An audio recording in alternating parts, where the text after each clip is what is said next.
All right, everybody. Welcome to another episode of Go With The Flow. I'm your host, Falarin Okulaja, here with another very, very, very special guest and someone who it's his second time on the podcast. When I listened to the first episode back, I also gave you 3 very specials because that was also a very cool moment for me, but now we've become friends, and so it's cool to see this full circle moment. But Kevin O'Toole, welcome to the show, Kevin. Thanks so much, Flo. Appreciate you having me on again. It's been we've been planning this for a while, so I'm glad it finally worked out. I think we had a date last fall, and then off season, and a couple weekends planned, but finally here, and it's good to be back with you, man. Kevin is a busy guy, and we're going to get much more into your wonderful career. But even just taking it back to the first episode, which we recorded on January 31st, 2022, which is kind of crazy. And for whatever reason, I remember that was Bicker Day. Oh, yeah. And I remember we recorded at the end of the day. I had been doing Bicker all day. I was tired, but I was like, no, I got Kevin on the show. He just got drafted. We got to do a good episode. And it was a great episode. But one thing that I'm really excited about for this episode is, one thing I love about this show is you'll be able to track kind of like the journey over time. And I love that I can have people on a second time around. Because for you, the first time you came on, you had just been drafted. And you had a comment on there that I said to you beforehand where you said, I'm in the process of trying out for the team. The draft entitles you for a tryout to the team, but it doesn't secure you a spot on the roster. And I'm excited because I'm part of the way there, but not all the way there yet. And now fast forward to today, where last season you had the 7th highest minutes played on the team. And so the fact that you're now a secure starter is just kind of crazy. But I digress. And I want to take it all the way back to after getting drafted, not sure if you're going to make the team, and then we'll work our way all the way up to present day. Sure. So take me back to that period of time when you had just been drafted, you weren't sure if you're going to make the roster, and then you do find out you make the roster. Just what was that little period of time like for you? Yeah, well, you timestamped it with, I think, January 31st. You said was the day of the podcast, which is funny because that would have been really only 2 weeks into preseason. I think I was drafted on the 11th in January, and I remember those first 2 weeks not going exactly as I'd hoped. I remember the first week was really shaky, and I was nervous and like kind of overanalyzing like every little mistake I was making in training. And I think that's kind of just natural when you're in a tryout setting and you're not getting a lot of feedback. And I think the second week went a little bit better, but still I was kind of in this position where I really had no idea what to expect, and maybe was a little naive in thinking that I could just, try out and walk on the team. But look, it worked out great. And here we are. I'm in my 4th season now. And yeah, it's just kind of crazy to think that, we had this experience together 3 years ago, a little over 3 years ago now. And I'm still with the same club, fortunately, and loving every minute of it. So yeah. And we didn't even say this, but so Kevin plays for NYCFC. For those who do not know, like you just said, you got drafted with 31st or 34th pick? I was the 34th pick. 34th pick, 4th season now, starting left back. So again, have come full circle after playing at Princeton for a couple years. So you find out you're making the team. When you signed that contract, is there anything communicated to you about potential role or the impact you might have? What is it that said to you when you're actually told, oh, congratulations, you made the team? Yeah, that moment was, we were in the West Drift in LA. It was a week before the MLS season started, and I just happened to walk into the elevator, and my head coach was standing there. He was like, oh, did David Lee speak with you yet? He's our sporting director. And I was like, no, he didn't speak with me at all. And he's like, oh, okay, because we're going to offer you a contract. And I was like, it was just me and him in the elevator. I was like, oh my God, like, thank you. This is amazing. This is amazing news.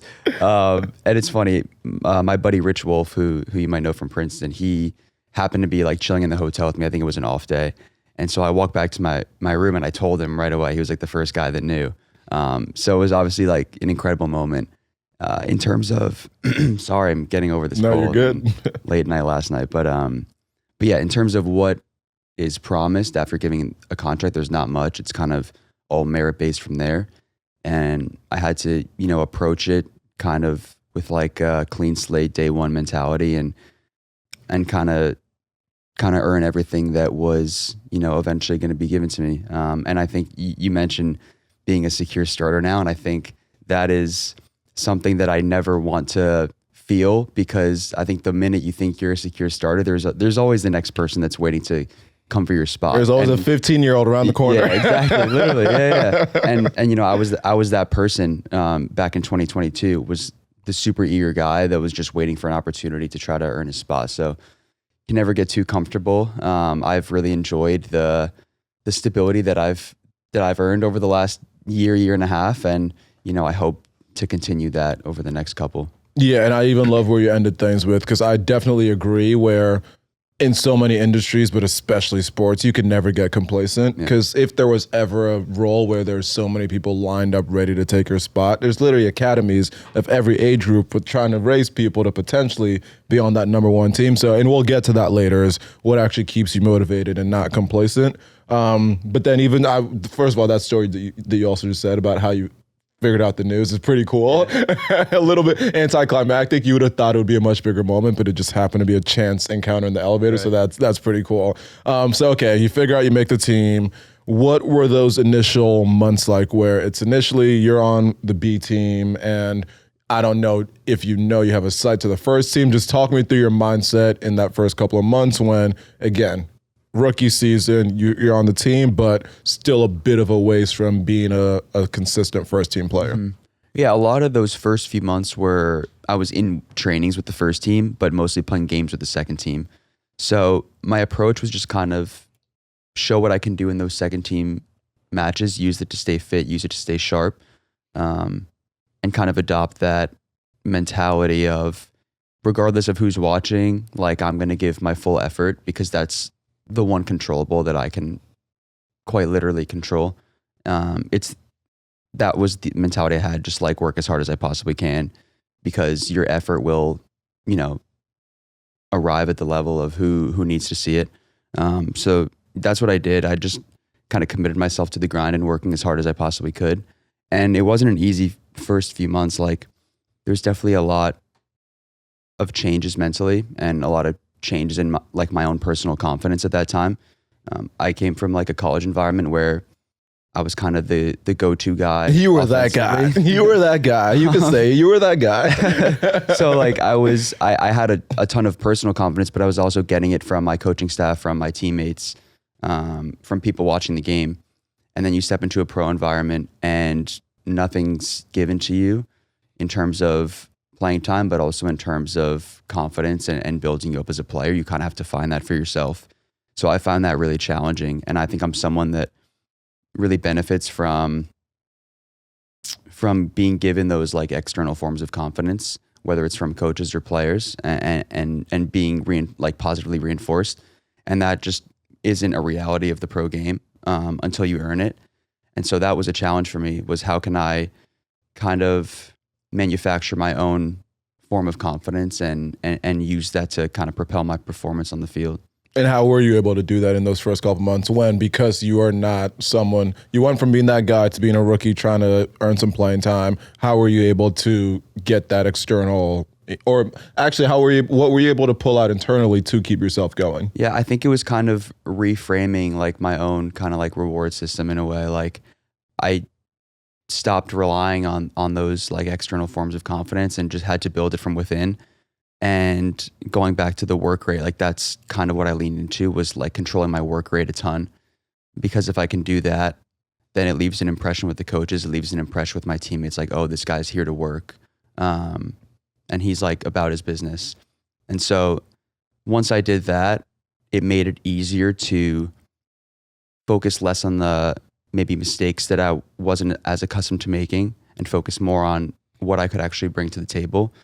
And from there, I think that's when I saw a significant change in my performance, just in day-to-day practices.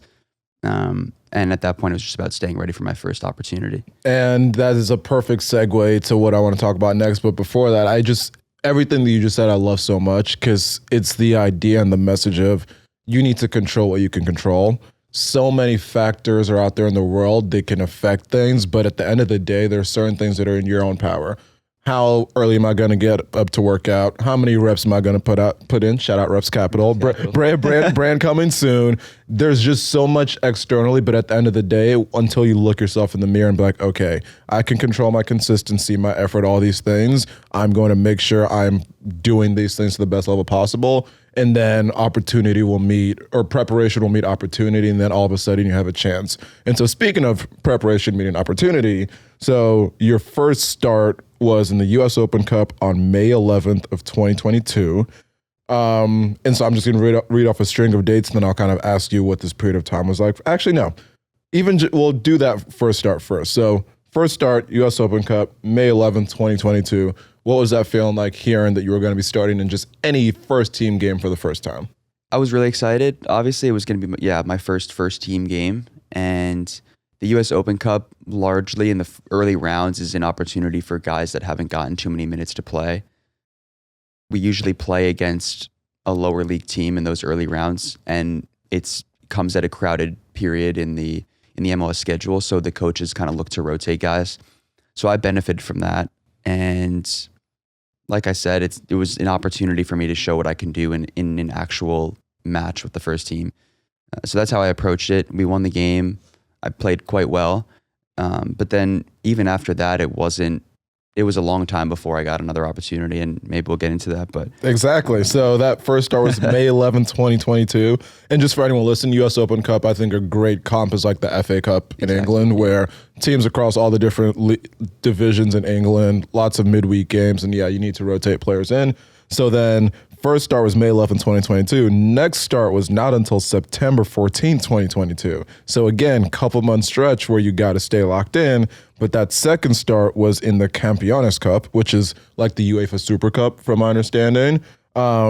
And then three days later, September 17th, 2022, you get your first MLS regular season start against New York Red Bull. So just take me back to that week. What was that like to get two big time starts, one in a cup final, and then two against crosstown rival that you grew up playing for, all in the span of 3 days? Yeah, that week was like one of the best weeks of my life. It was like kind of a realization and moment that I've been waiting for my entire life, was to, play in a packed arena for really my first like really meaningful minutes as a first team pro.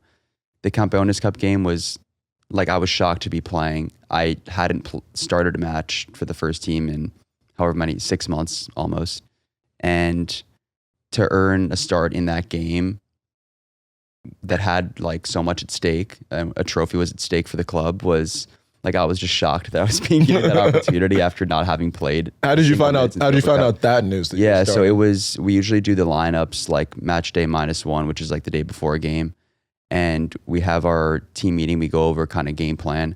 And just before that's all fleshed out, they show you the lineup. And so like, the coach was Nick Cushing at the time, and he was like, all right, and here's the lineup for tomorrow. And I see my name in the left back spot, and I was like, is that a typo? Like, you're like squinting, you're like, huh? Yeah, like I got so accustomed that year to being in those meetings and just kind of sitting there like, all right, like who's going to be in that position now? So when I saw my name, I was like, oh shit, like this is real. I got to dial in now. Like I was the most focused on the pregame meeting that I've ever been. And yeah, the atmosphere at Yankee Stadium for that match was insane, because whenever we play some of these cross league matches, like it was against Atlas, who were in Liga MX, a first division team in Mexico. There's obviously so much like heritage in the city, and so like a lot of the Mexican fans will show up and pack the stadium.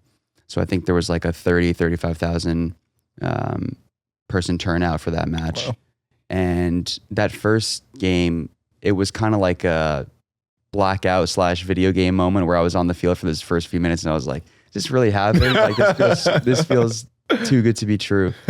And yeah, we earned the Campeones Cup in that match, and I had players joking with me like, "Oh, like first star, first trophy, like it's not gonna get much better than this." So yeah, that was a really special game, and then to follow it up with the Hudson River Derby on the weekend against Red Bull. It was a team that I played for previously in their youth system. So that game always has like kind of an extra meaning and motivation for me. They, they were fantastic in my youth years, and I got some of my first professional opportunity with them in the second division when I was in high school. So like very grateful for where I came from, but they also, ended up not signing me out of college. And so that definitely stung and kind of lit a fire. And so every time that I play them now, it's like I'm really up for the game. And so we ended up winning that game 2-0 at Yankee Stadium. It was just 3 days later, and played the full 90 minutes. And I was like, man, this is really cool. Like I'm actually doing it now. There you go. Yeah. I've actually made it. Yeah. But then, because again, the theme here is every time you think that you might be a little bit solid, at the end of the day, you haven't really earned it yet. And the reason I say that being, so I think that was towards the end of a season, I think. Actually, no. So you started that game September 17, 2022. And then you started 6 games in a row, last one being October 30th, 2022. And then I believe there was like the World Cup break and then a new season. And so your next start didn't come until 6 months later and 7 games later. And so take me to your mindset at that time when it's like, you started a few games, you've played well, you think, okay, maybe I'm actually earning it. And then all of a sudden you're back on the bench for a string of games. What was that period of time mentally like for you? Yeah, that's a good question. I kind of forgot about that period. It was an interesting spot to be in because had come off that season where Campeones Cup, Red Bull, there were 3 more MLS regular season matches. And then we had a 3-game playoff run.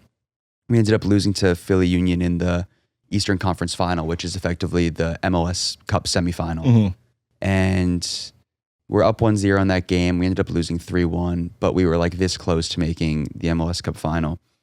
And I thought I performed well in, that last stretch of the season, and didn't necessarily think I was going to walk into the next season as the starter, but thought I might be given the benefit of the doubt.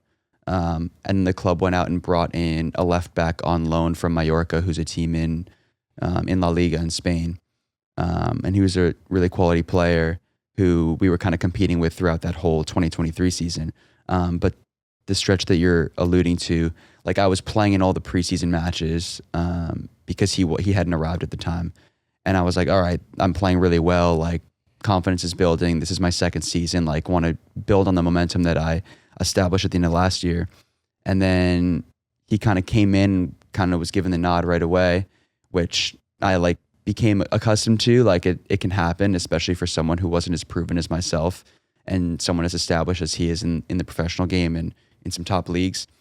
And so he got the nod for those first, 6-7 matches, as you mentioned. And it was a difficult moment mentally because I felt like I was doing everything I could in preseason, had a really good end of the 2022 year, had a great preseason, thought I was one of like the best performers in the team for that preseason. And then he came in and started immediately. And so it was just another wake up call. Like, okay, like I've earned it once, but not, fully earned it. Like this, like professional game is always about like re-earning, your keep. And so that's what I had to commit myself to. There's obviously moments of frustration and even resignation at times, like F this, like this is like, that's a human being, natural feelings. Yeah, exactly. So, but yeah, it was a battle that whole season with him, and that's kind of how it is. Yeah, and even I think the theme and one thing that I want to stick with here, and two things that, again, I feel like I hope there's other young athletes, professional athletes listen, because there's so much to take away from your journey and what you're describing right there. Because in that period of time, it would be so easy to just quit and say, and I think a perfect example is I feel like if this was to happen in college today, because people can transfer so easily, the amount of athletes who it's like, oh, they might get benched for a game or two, and it's like, oh, F it, I'm going to go transfer, and people just essentially giving up. And so I feel like for you, one thing that you've shown time and time again is like, you need to stay ready so you don't have to get ready. And even when things aren't going your way, still just back to what we said earlier, everything that's in your control, you need to make sure that you are controlling that. So just speak a little bit more to that and why it is so important to always be performing at your best, even at times when you might not be getting the nod for the starting lineup like you would want. Yeah, and you mentioned in that the thought of like quitting. I don't think it's ever gotten that close for me, but there's moments where it's like, it feels so dire and you feel like you're kind of at a loss for what's going on. And so that frustration can get really strong and almost really tempting to just like want to walk away at times. And, you know, I don't think we'll ever get to that point until the wheels fall off. But like there's moments like where you can get close to that feeling because things can get quite difficult, whether it's mentally or what you're being, you know, given in terms of playing time on and off the field. So in terms of controlling the controllables though, like that's something that I've tried to internalize my whole career. It's what allowed me to earn the spot initially, and I think it's something that I can always fall back on. I feel like just by the nature of my position too, like I'm someone who like runs a lot, right? And we track the GPS numbers from each game, each training session, and you know I'm always in like the top 2 or 3 guys in terms of running numbers. And so I think like, I mean, it's part of my position, so I have to do that, but I think it's also kind of a reflection of like an attitude and application of just work ethic. And like the coach can say, all right, like if this kid's in the lineup, like you're going to get this many kilometers out of him every game, and that's what we need at this position. And that's just like a good mentality and thing that, you know, a coaching staff can lean on. So I think that's one of the main controllables in our sport is just, can you run? And I do a lot of that. This again is such a great message, and it's actually getting me fired up. It's like, okay, I will show improve. You're essentially saying that you're going to get it to a point where you're erasing as much doubt as possible in the minds of the coaches. You're like, I'm working hard in practice every day. The numbers don't lie. You're seeing how much I'm working and how much I'm hustling. So at the end of the day, I know that I'm doing everything that I can, so I'm just waiting for you to give me a chance. So again, love every part of this. And then another thing that I think is also huge is just patience. Right. I feel like, again, I love pulling things outside of like the immediate context and just applying them to everything. I think there's so much that could be taken from the simple message of like, you might think your timing, we all have our ideal timing of when we want things to work out, but at the end of the day, there is like a bigger plan for each of us, and the timing, our plan usually is never exactly what we think is our ideal timing is never actually what it is. And so throughout all that, you need to just remain patient and remain steadfast. And so for me, patience is another thing that I've seen you embody really well. So just speak a little bit to how you were able to just remain patient. Yeah, I think patience is one of the hardest things because I think everyone at the professional level is accustomed to kind of just like getting what they want when they want it because they ascended to that level because of they've shown like a tremendous amount of like quality and you know level in their youth career and beyond. And so once everyone gets to that level, you just kind of expect like it's going to be the same. But everyone's timeline is different. Like I had to wait almost 9 months to get my first professional start, and it was not easy being patient. And you can always look to reasons or excuses as to why you're not playing. You can look to, you know, this person's earning this much money, so they have to play, or this person's just favored by the coach and he's not gonna, you know, adapt his lineup just to fit me in there. Or, you know, we brought this guy in on loan from a top league, so that's why he's playing. And it's very easy to fall victim to those excuses and kind of just accepting that it's not going to break your way because this is like the establishment and this is just how it's always been. But the more you can kind of break that stigma in your mind and be like, okay, like he might be earning this much or he might have played at this team, but this is what I can bring that maybe he can, or what I can bring that's going to be of value to the team in the next game. And that's how I kind of tried to like circumvent those things that you can feel, that can make you feel stuck and, you know, that can kind of tie you down in your place. Again, this is awesome. I think this is great. And that's just great messaging for anyone who's listening. And so with all that being said, we fast forward to today where, actually these were the stats of you had a game yesterday, which we'll get to. But before that, you're now at a point where you've made 63 appearances, 52 starts, including 7 out of 7 playoff games. And like I said at the start of the show, you logged the 7th highest minutes played for the team last season. And so I think that's just a perfect way to encapsulate, encapsulate part of the journey where those first few years were hard, but you remain persistent, you persevere. Now you're at a point where, and again, nothing is guaranteed, but you've earned, at least for the time being, that starting spot. And so I just want to speak about some specific moments in your career. And so one of them being your first goal. So take us back to that moment, March 16th, 2024 against Toronto FC. Yeah, I scored the goal off a header, which is kind of unusual for a 5'10" player.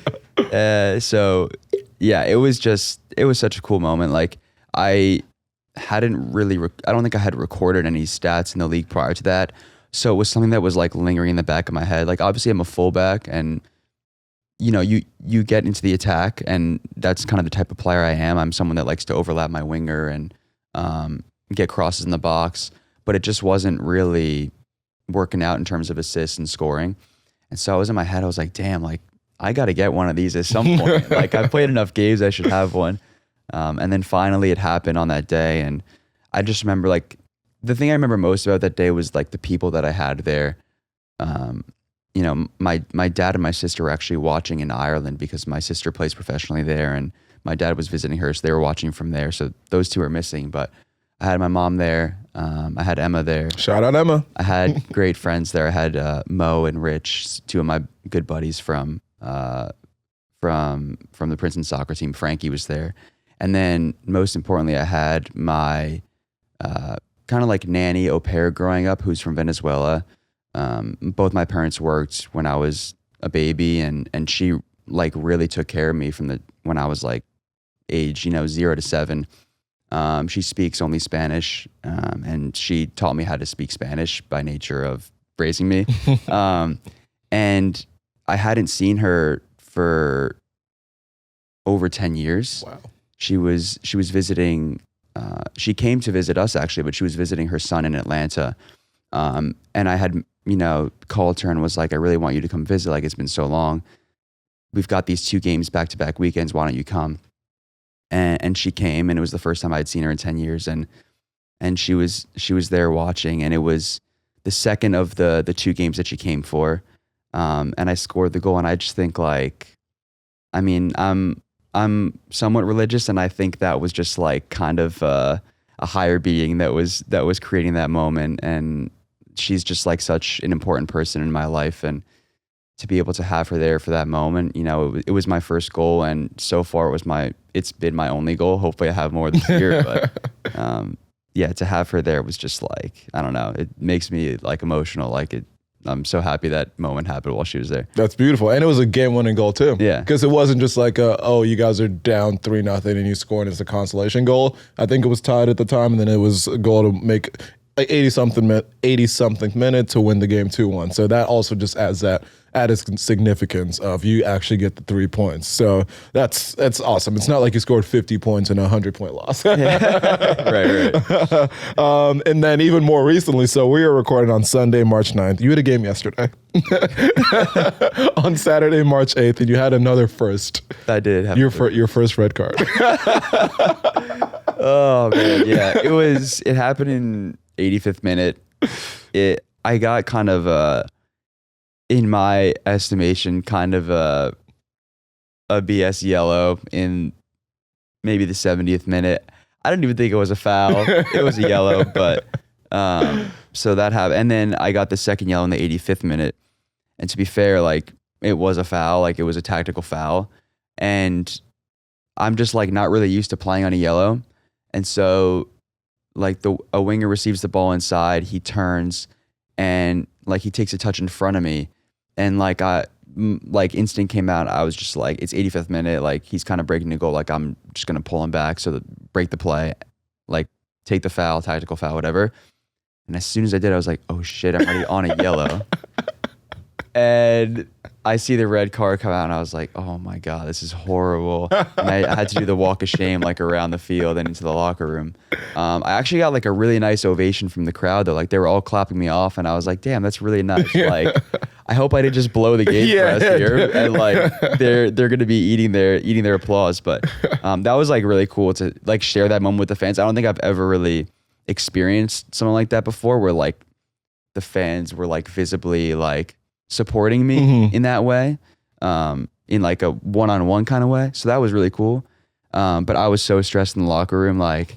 They didn't have it on the TVs in the locker room, so one of our why not? I know. I don't know. One of our equipment managers like handed me his phone to watch the rest of the game, and like we were under pressure, like obviously down to 10 men, and we were defending for our lives. And thank God we came out with the win, because all eyes would have been on me for the red card in the last few minutes of the game, and if we had conceded a goal to tie that one. So I'm very thankful that my teammates held it down while I was out.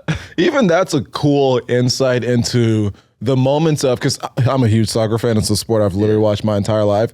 And there are moments where it's like a player will do something and you're like, do you not realize you're on a yellow? Like, how are you doing that? So it's as simple as you're so locked into the moment and you're usually not on a yellow, not having to play on one. And so that's just how things play out. So we got to give players more grace. In fairness, like I should have been more aware. Like that was definitely on me. I think like I could have my qualms with the referee's decision on the first yellow card, but I got to be more aware in that situation. But your team is United, is there? Manchester United. I think we play Arsenal at like 12:30. Yeah, I've honestly stopped watching. It's a little bad. resigned to it. Yeah, it's dire. It's bad.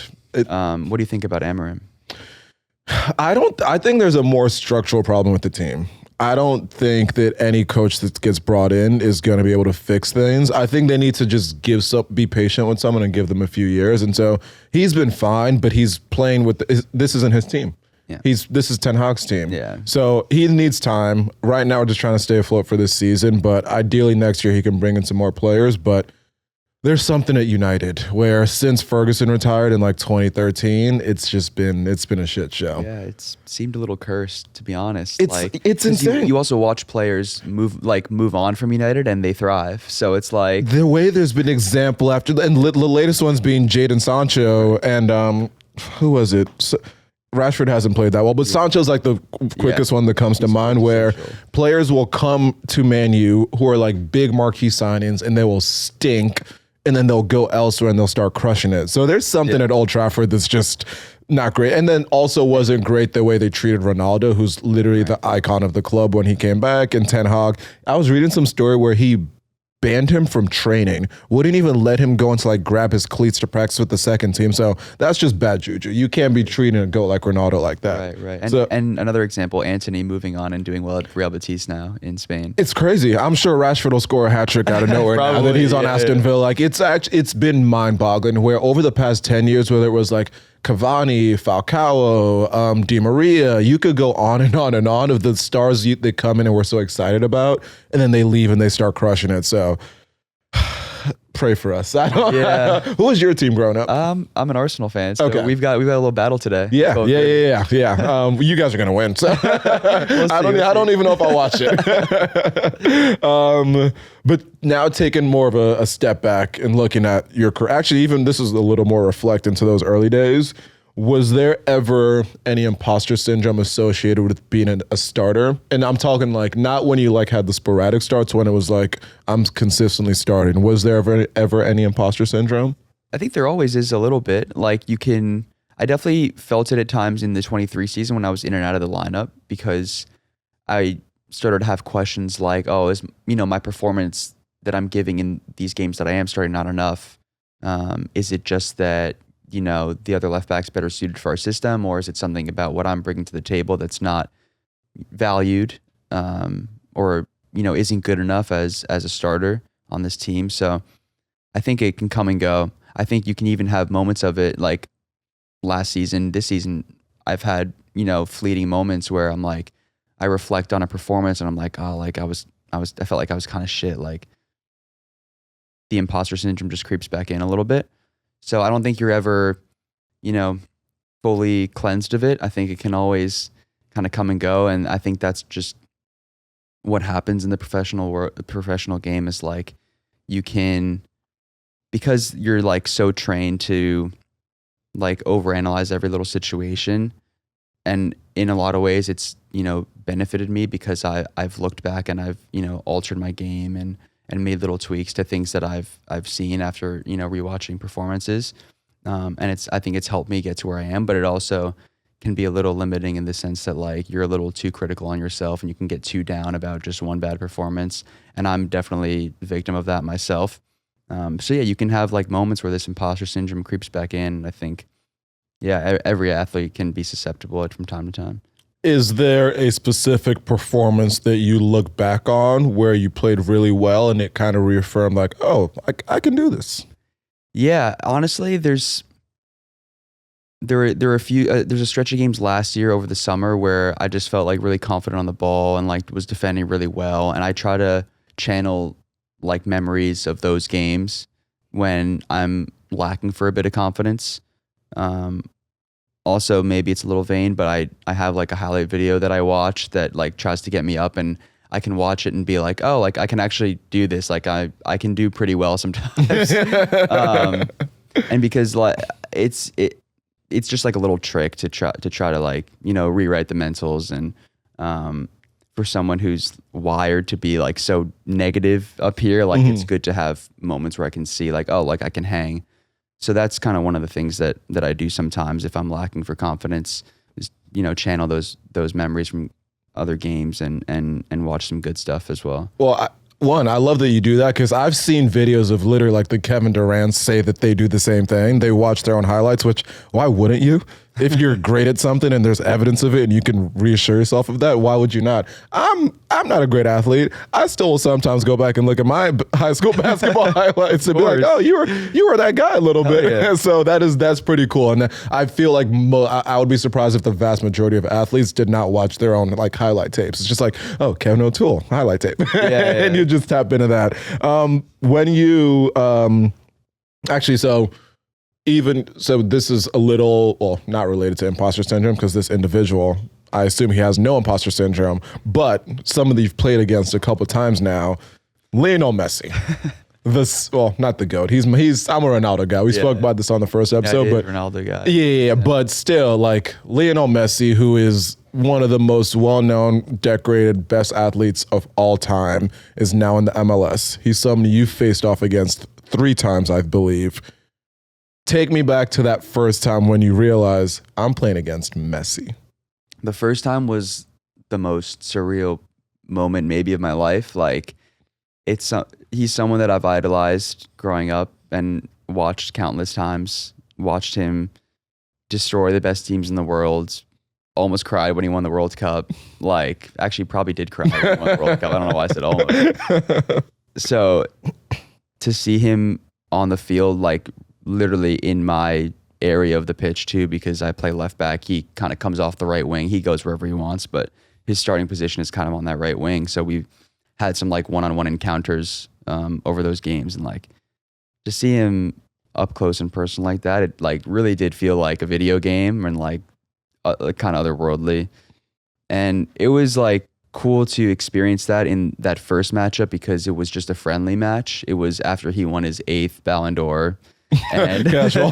Yeah, and Miami wanted to honor that moment with a game, and it was in the off season, and we missed out on playoffs that year, and so they invited us down there to play that match, and it was in both teams' postseasons, but I could kind of just like enjoy that moment because there were really no stakes involved. It wasn't for anything other than I guess bragging rights and playing against Messi. So that was like one of the coolest moments of my professional career. Even though it wasn't a real match, just a friendly match, but I got to play against, in my estimation, the GOAT. I know not yours, but so yeah, that was dope. And then have since played against him twice, and you have to put on like the professional attitude about it and be like, this is an opponent, and like now it's exciting because like I try to prevent him from doing anything, and like if you can have a good defensive game against him, then like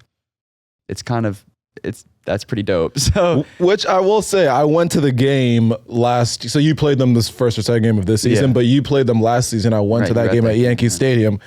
You had him in your pocket. I'm gonna say it. It was insane because obviously this is Messi and I know you. I don't know Messi, but he's the GOAT that I've watched on TV forever. So seeing you because again, you are on the same side of the field as him. You were essentially guarding him the whole night. And yes, he's 30 whatever years old. I don't care. That's still Messi. You had him in your pocket. He couldn't do anything. That was one of the coolest experiences ever. And then you've also had some great pictures come out of it that I'll like clip into this of just like you and Messi. And I'm like, if you would look back to your 6, 7, 8-year-old self, could you ever imagine that you would be playing multiple competitive games against Lionel Messi? No, I could never imagine it. But I remember when I was a kid, I would like do the math in my head of like how old I would have to be to compete against him, and how old he might be. Because 24 and 37. I had I had aspirations like to play in Europe and stuff, and obviously still do. And because that was kind of the path that like I never thought he'd be playing in the MLS. Mm-hmm. But I would be like, yeah, okay, so if he's 35, how old would that make me? And like I'd have to be, on a team, and I'd have to be playing, and like, would that timeline work out? So I remember doing that as a kid, and like the fact that the mathed, and now we're here and I'm playing against him it's crazy. Call it manifestation. Crazy. What is he like on the field? Is there any chit chat? I feel like I'll try to chat with them. I would just like, I mean, in that first one, I like congratulated him on winning his 8th Ballon d'Or, and he said thank you, and pretty cool. I tried. Pretty cool. But yeah, on the field, a couple times when we played them, like we've gotten in like kind of fights with him in Miami. The game at home that you were at, maybe that one he was a little bit calmer, but this last one, the first game of the season, he was fined for like grabbing the neck of one of our assistant coaches because he was kind of fired up about one of the calls the ref made in the first half.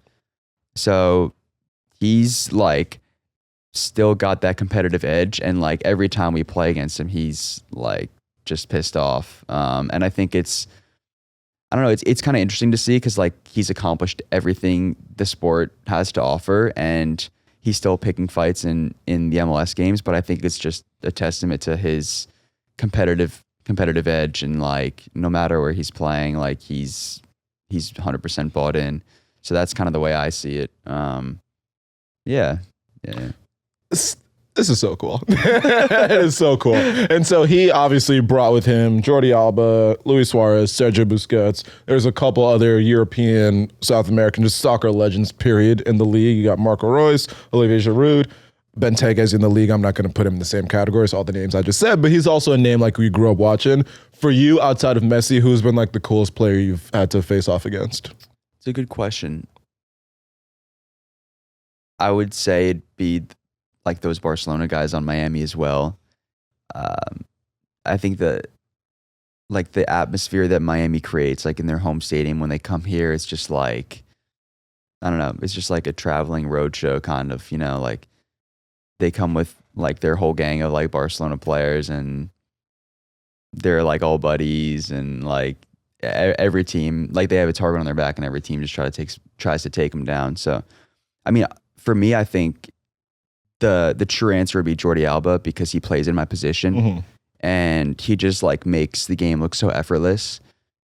He's kind of one of the original like attacking fullbacks. Like Messi plays him a clip ball over the top, and then he'll cut it back to Messi at the top of the box, and they've probably connected 50 times more over their careers for that exact goal. And I've watched Jordi Alba a lot to try to like pick up little things from his game. So I would say he's probably that answer. I also played against Higuain in my first MLS playoff game, which was kind of cool. It was also Miami actually. It was a home game that we won 3-0 at Citi Fields in my first playoff game, and that was cool as well. Like I think he was kind of the first like big star that I played against in the MLS. So I would say him as well.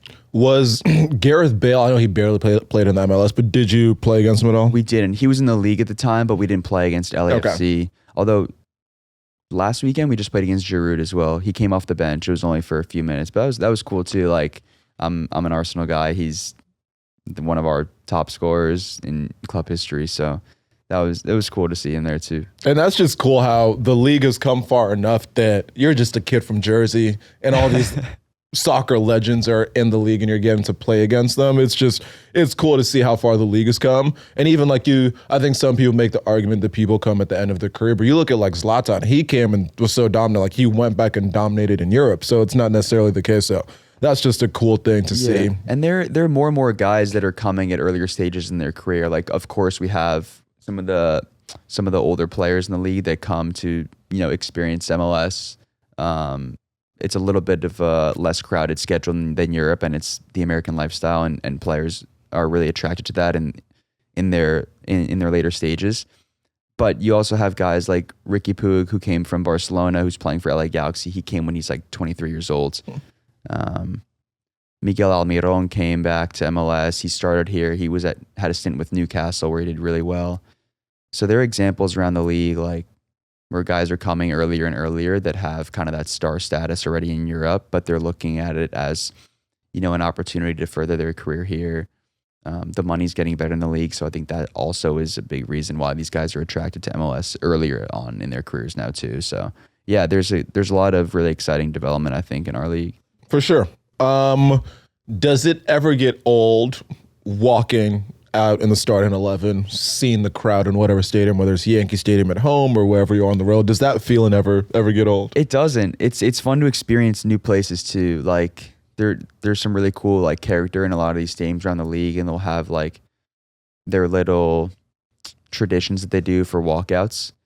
A really memorable one was Charlotte last year. It was the biggest crowd I ever played in front of.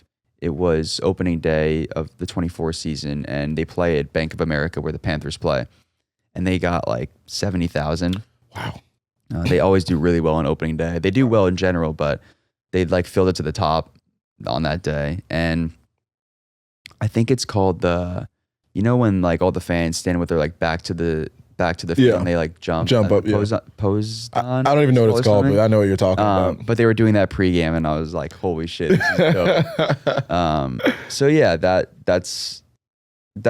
feeling never gets old, and it's always kind of a reminder to just be grateful for like what I'm doing. It's kind of like a humbling moment. Like this isn't going to last forever, so I need to enjoy it, while it lasts, and while I'm still afforded the ability to do it. That's a perfect segue into one of the next things I wanted to ask about, where you wrote a great article on goal.com. Everybody go check it out. And in that article, you had a line that said, reflecting is in the DNA of an athlete. And you just answered it a little bit, but just dive a little bit more into how often are you sitting back and just reflecting and realizing I am a professional athlete.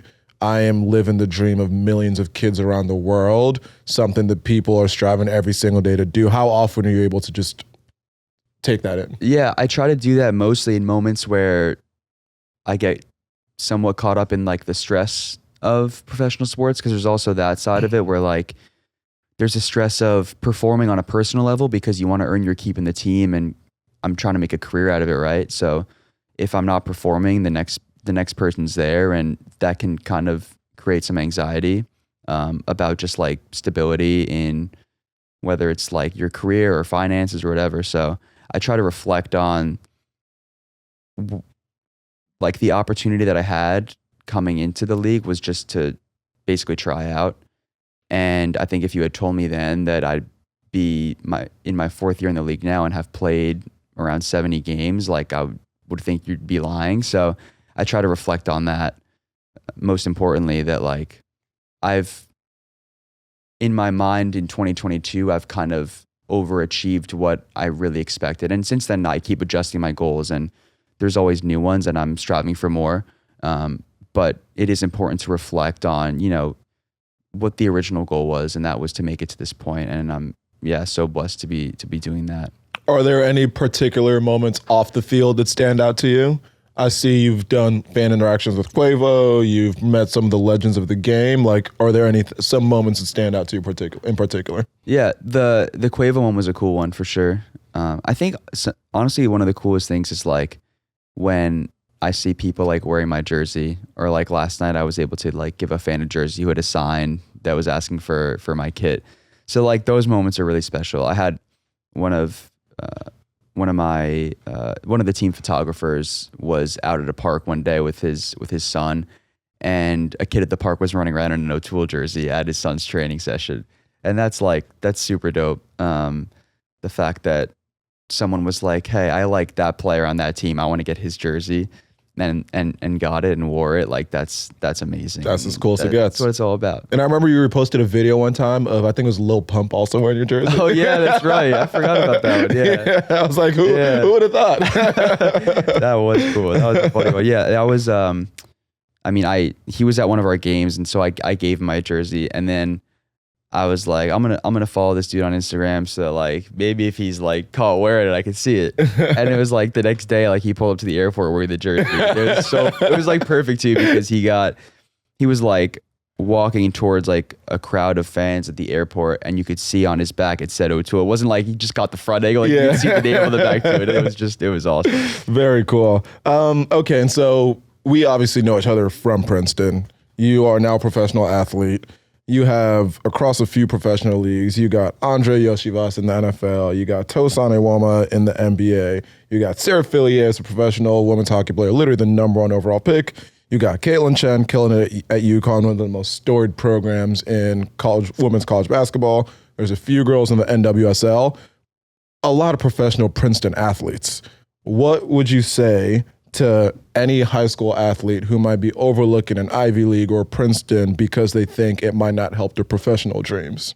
Yeah, I think it's not really about where you go per se. It's about what you make of your experience at the school that you choose. I think for me, what was appealing about Princeton was like I had the feeling that I could get in and play as a freshman, and I knew that was something that was like of utmost importance to me, because I could maybe go to an ACC school but been sidelined or not given the looks that I might have been given out of Princeton. And I also wanted to play in an attacking position, because I knew that was where my like biggest qualities lie. And I think if I were to go to an ACC school, I probably would have started there as a left back, and I'm not sure I would have gotten the same amount of development had I just been a left back my whole college career.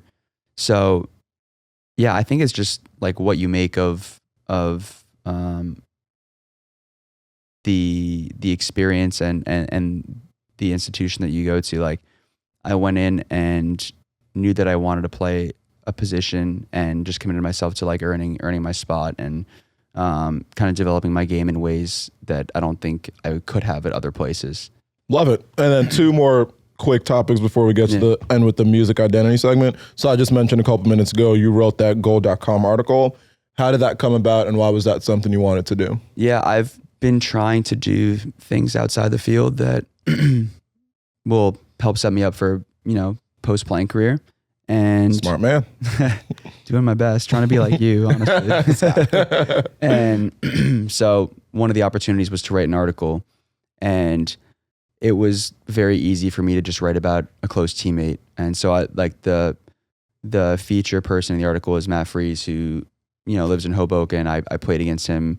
He went to Harvard for a couple of years, and just like a great friend and teammate. And so I had an idea to write about his routines, because he's got a lot of really kind of like quirky things about his pregame rituals and days leading up to it. And so I kind of wanted to dive into that, but also like I know a bit more about him than the average media person does, and maybe more than he's willing to divulge to the average, reporter. And so I thought that'd be a fun angle to just kind of get like an inside look at one of my teammates. And I think it's maybe something the fans could be interested in. And so hopefully it's just the beginning of, a series that I can do. And I mean, it's something that you do exceptionally well. Like you have Reps Capital coming up, you have your podcast, you work a full-time job. And so I'm really just trying to be like you. Oh, stop it. You're making me blush. and to plug Reps Capital, I'm very excited to rep the gear. I saw some of the mock-ups and it looks amazing, and I'm really excited for that, dude. I'm clipping this. That is going to be a clip. Reps Capital coming so soon. I cannot wait. And then on that same chain, you did, end of last year, you were at the USC Annenberg School, and you did like an on-air media skills training. Yeah. Speak a little bit to that, and is commentating something you potentially see for yourself in the future? Definitely, yeah. I went into it kind of just trying to take advantage of an opportunity that I learned about through Matt Freese, actually. And it was like a 3-day immersion program. And I was quite nervous going into it. Like I was kind of the young buck of the group as well, because I learned that it's really a program for people who are kind of at that point in their careers, who are, looking to make the jump from player to kind of like sports analyst, broadcaster. But by being the young guy in the room, like I was able to network with great people, like really industry leaders. Like Julie Foudy was doing a segment on like the video board and like breakdown and analysis. Stu Holden was there doing color commentary with us. And then some of the active / ex players that are now in that scene, like Dax McCarty was one of the other students in the group who's, now a good friend. And Omar Gonzalez, who still plays in the league, was there. Kai Kamara, who's like an MLS league legend, one of the top scorers of all time. So I got to meet really cool people and kind of learn that I feel like I could have a future in that space and actually do somewhat enjoy being in front of a microphone and a camera sometimes. So there More practice right here. Yeah, exactly. For sure. Amazing. And I mean, you've been crushing it. Ideally, that doesn't come anytime soon, and you have a very long MLS career, but that would be cool to be something to get to down the line. But now for the music identity segment, the way I end every episode is, going out for this please do. I have my guests come with 5 songs that describe who they are as a person, open to interpretation. Funny enough, and I was telling you before we started recording, I didn't realize that I made you do this when you came on 3 years ago. Yeah. You must have been one of the first people. Yeah. So I'm curious to see how your song list will have changed. For sure. So the first one I have is just a song I've been listening to a lot lately, which is Snooze by SZA. Just a good tune. That's really the only reason it's on here. I'm a big SZA fan, and that's just a song that I can kind of throw on in any mood and enjoy it. Second one is Freebird, Leonard Skinner. Great song. I've always loved that song, but it's also kind of like dually kind of special now because of the whole Tiger Beck incident, and I know that was a big song for the Princeton football team. And I don't claim to know Tiger super close. We were kind of more acquaintances, and in the same eating club and stuff. But it's hard not to like see his story and be really touched and moved by it. And it's like just incredibly tragic what happened. But it's really neat to hear that song kind of pop up at really special and kind of like emotional times for people who knew him and people in like the Princeton family. So just one little one to honor him, and just also a very good song. Third one is Good People by Jack Johnson.